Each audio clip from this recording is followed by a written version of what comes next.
Hello everyone, it's Shane Kanto, your Wasteland reviewer, and I'm here to review the new Hulu horror film, Clock. And this is from writer-director Alexis Jacknow, this is her feature debut. And this focuses on a woman, Ella, played by Diana Agron, who's previously been in, very recently, Acid Man, Shiva Baby. And this woman is trying to take on this very controversial and very new procedure, this treatment to try to right her biological clock. And for someone who, up to this point, really never wanted children, is feeling the pressures from her father, her husband, and society, all of her friends who are questioning her womanhood because she doesn't want to have a child.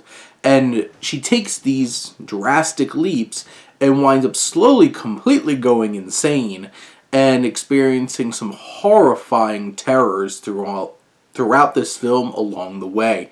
And this particular film, I feel like when it's dealing with the commentary on motherhood and being a woman in society, I feel like that's where Jacknow is really excelling. Those things feel interesting and poignant and well said, well expressed, and delivered in this film.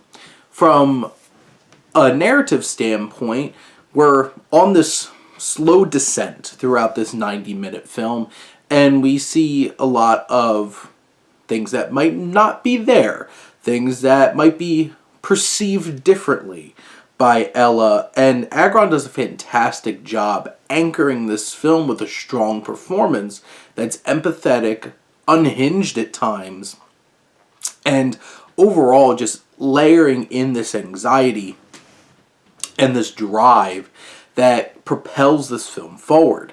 Now, there's some beats along the way narratively that get a little more extreme and twists and turns, and there's not many other characters in this film that are really likable or easy to connect with.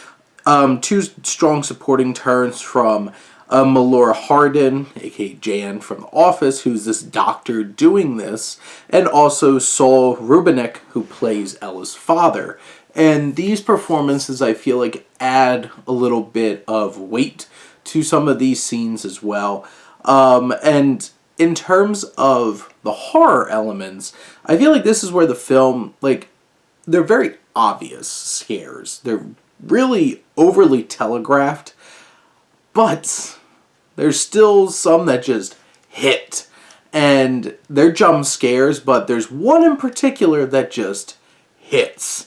And it has those moments, it has this unhinged and uncomfortable atmosphere about it, and how Ella's perceiving the world, and we're perceiving the world through her eyes, causes some real tension and suspense along the way. I do feel like this film could have been stronger, its horror elements could have been more refined, but I do feel like this has an interesting message that's anchored by some strong performances and a pretty decent, solid first feature outing for this new writer-director. But those are my thoughts on Clock. Let me know what you think, and let's talk some movies. But thank you as always for tuning in and supporting your Wasteland reviewer.